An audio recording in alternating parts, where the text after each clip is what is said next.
চা ঝালমুড়ি।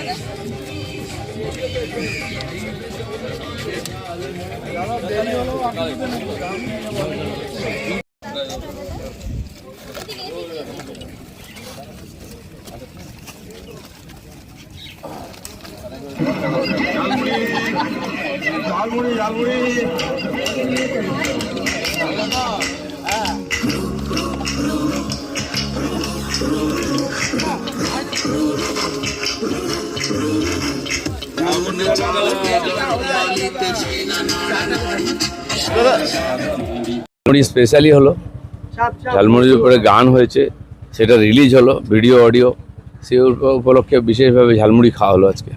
দাদা, প্রত্যেক গানেরই একটা টার্গেট অডিয়েন্স থাকে, মানে এটা কি ভেবে গাওয়া এবং কাদের জন্য গাওয়া? দেখুন, যে গান লেখে সে গান লিখেছে, সে ঠিক করেছে আমি গাওয়া উচিত, আমাকে দিয়ে গাইয়েছে, আমি চেষ্টা করেছি গায়ক হওয়ার। মাননীয় প্রধানমন্ত্রী পশ্চিমবাংলায় এসে ঝালমুড়ি খেয়ে গেলেন, এত পপুলার হয়ে গেছে।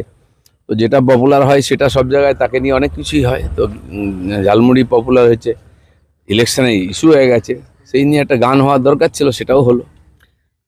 গতকাল আমরা একটা দেখলাম কলকাতায় মিছিলের ডাক দিল এসএফআই, তাদের মিছিলের অনুমতি না পেয়ে সেখানে ককরোচ জনতা পার্টি যুক্ত হলো, আরও অনেকে যুক্ত হলো এবং সেই মিছিল শেষ পর্যন্ত সংবাদ মাধ্যমের উপর আক্রমণের মিছিল হয়ে গেল। কি বলবেন? না, আপনারা জেনে রাখুন এরা কারা, যারা এই ধরনের উৎপাত করছে। তারা নেপালের গল্প বলছে, তারা পাকিস্তানের গল্প বলছে, কাশ্মীর আলাদা কথা। তো সেই যে একটা চেইন আছে না সব জায়গায়, ভারতের বিরুদ্ধে, ভারতকে ভাগ করা চক্রান্তের সঙ্গে যারা, বিদেশের সঙ্গে যুক্ত যারা, সেই ফেসগুলোই সামনে চলে আসে, সেই স্লোগান চলে আসে। একই জিনিস বহু বছর ধরে নরেন্দ্র মোদী প্রধানমন্ত্রী হওয়ার পর থেকে তিনি যেভাবে এই উগ্রপন্থীদের টাইট করেছেন, বিচ্ছিন্নতাবাদীদের টাইট করেছেন, তারা এখন শেষ নিঃশ্বাস নিচ্ছে। তো এরকম কোনো না কোনো ইস্যুকে সামনে নিয়ে মাঝে মধ্যে উৎপাত করে মিডিয়াতে কিছুদিন থাকে, এর বেশি এর কোনো প্রভাব সমাজে নাই। এবং ওরা যা করেছে, মিডিয়াকে অ্যাটাক করছে, সাধারণ মানুষ, পুলিশকে অ্যাটাক করছে, মানুষ এতে খুবই ক্ষুব্ধ। কোনো রাজনৈতিক লাভ পাবে না। আমরা দেখেছি যাদবপুর ইউনিভার্সিটি এরকম একটা আইল্যান্ড আছে এখানে, যেখানে কিছু এই ধরনের লোক দেশের বিরুদ্ধে স্লোগান দেয়, ভারত তেরে টুকরে হোঙ্গে ইনশাআল্লাহ, কেরল কি আজাদি, বাঙ্গাল কি আজাদি, এইসব স্লোগান আমরা দেখেছি। কিন্তু তাদের অস্তিত্বটা কোথায় আছে? রাজনীতিতে কোথাও অস্তিত্ব নাই। এরা অতি বামপন্থী সারা বিশ্ব জুড়ে কিছু কিছু মানুষ থাকে, কারো বোর্ডে হয়ে তারা কাজ করে। এখানেও তাই হচ্ছে, গণতন্ত্রের পরিবেশ আছে, তাই লাফালাফি করে ওটা নাম কেনা হচ্ছে।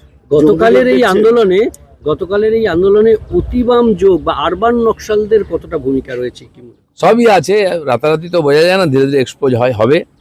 আর এদের অ্যাক্টিভিটিটা মিলে যাচ্ছে, এদের স্লোগান মিলে যাচ্ছে, এদের কাজ করার ঢং, ঘুরে ফিরে সরকার নরেন্দ্র মোদীকে টার্গেট করা, বোঝাই যাচ্ছে এরা ওই এদিক ওদিক দুটোই আছে।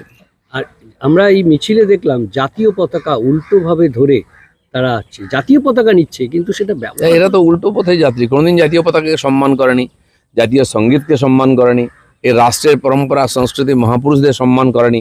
তো সেই জন্য ভেগ নিতে গেলে তো হয় না, কখনো কখনো বেরিয়ে পড়ে। মহিলা সাংবাদিকদের উপর যেভাবে আক্রমণ হয়েছে, কি বলবেন যে সরকারের কতটা পদক্ষেপ? আমরা দিল্লিতে দেখতাম, দিল্লি ইউনিভার্সিটিতে বা জেএনইউতে এই ধরনের উৎপাত হতো, সেখানে ড্রাগ খেয়ে, গাঁজা খেয়ে, মদ খেয়ে রাত জেগে হুজ্জিতি করা হতো গান লাগিয়ে। সেটা আজকে মুক্ত হয়েছে, স্বামী বিবেকানন্দের স্ট্যাচু হয়ে গেছে। এখন শেষ লড়াই ছিল পশ্চিমবাংলায়, আমরা বারবার বলেছি রাজনৈতিক পরিবর্তন হয়েছে। এসব পরিবর্তন হঠাৎ বিপ্লবী হওয়ার যে নেশা কিছু লোকের মধ্যে আছে, আর কিছু লোক এই সরল সিধা স্টুডেন্টদের সামনে সবসময় ব্যবহার করে এসছে, তাদেরকেও এক্সপোজ করতে হবে এবং বিচ্ছিন্ন করতে হবে সমাজ থেকে। জঙ্গি যোগ দেখতে পাচ্ছি, এদের ব্যবহারে তো জঙ্গিপনা দেখতে পাচ্ছি, জঙ্গি যোগ আছে কিনা সেটা পরবর্তীকালে বোঝা যাবে। মাননীয় মুখ্যমন্ত্রী এদের সঙ্গে দেখা করতে গেলেন এবং বললেন যে প্রত্যেকের শাস্তি হবে।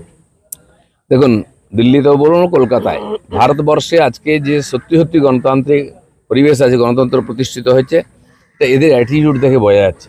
দিল্লিতে আপনারা দেখছেন সপ্তাহখানেক ধরে যে উৎপাত চলছে, পুলিশকে মারা হচ্ছে, পুলিশ যথেষ্ট সংযম দেখিয়ে, সরকার খুব ঠান্ডা মাথায় ছাত্র হিসাবে ট্রিট করে এদের সঙ্গে মন্ত্রী নিজে এসে কথা বলছেন, অনশন ভাঙাচ্ছেন। এখানেও মুখ্যমন্ত্রী সংযমের সঙ্গে বলেছেন, পুলিশ পারমিশন দিয়েছে। কিন্তু সবার মনে রাখা উচিত যে সবার একটা সীমা আছে। সীমা পার হয়ে গেলে তখন কেউ সীমার মধ্যে থাকবে না। গতকাল এসএফআই এর মিছিল, আজকে তৃণমূল পথে নামছে। এটা তো এখন বিধানসভার মধ্যে দেখা যাচ্ছে আসল তৃণমূল নকল তৃণমূল, কোনটা আসল দুলালের তাল মিছরি বোঝা যাচ্ছে না। যিনি প্রতিষ্ঠাতা তিনি বলছেন আমি আসল দুলালের তাল মিছরি, আসল তৃণমূল জিন্দাবাদ। কি দুর্দশা! আসল, আরে তৃণমূলটাই আসল ছিল না, চারদিক থেকে নিয়ে এসে, আর কাহিঁকে ইট কাহিঁকে রোড়া ভানুমতি নে কুনবা জোড়া, সেই হিন্দিতে যে কথা আছে সেটাই ছিল। আর যে যেখানকার সেখানে ফিরে গেছে। এটা আমি বলছি না, মাননীয় সুব্রত মুখার্জি বলতেন যে পার্টি নয় এটা, আমরা প্ল্যাটফর্মে সবাই দাঁড়িয়ে আছি, যেদিক থেকে গাড়ি আসবে সেদিকে সে চলে যাবে। আর যে যে যার চলে গেছে ওই আঁটি আর পড়ে আছে। সেখানে এই ধরনের চালাকি যখন সিদ্ধান্তহীনতায় মানুষ ভুগে বা অপশাসন হয়, মানুষ বিভ্রান্ত হয়ে গিয়ে কোনো না কোনো একটা শক্তিকে চেন নিয়ে আসে, আর তার ফলে জনগণের সমস্যা বাড়ে। যেটা পশ্চিমবাংলায় হয়েছে, তারা আবার পরিবর্তন করেছেন।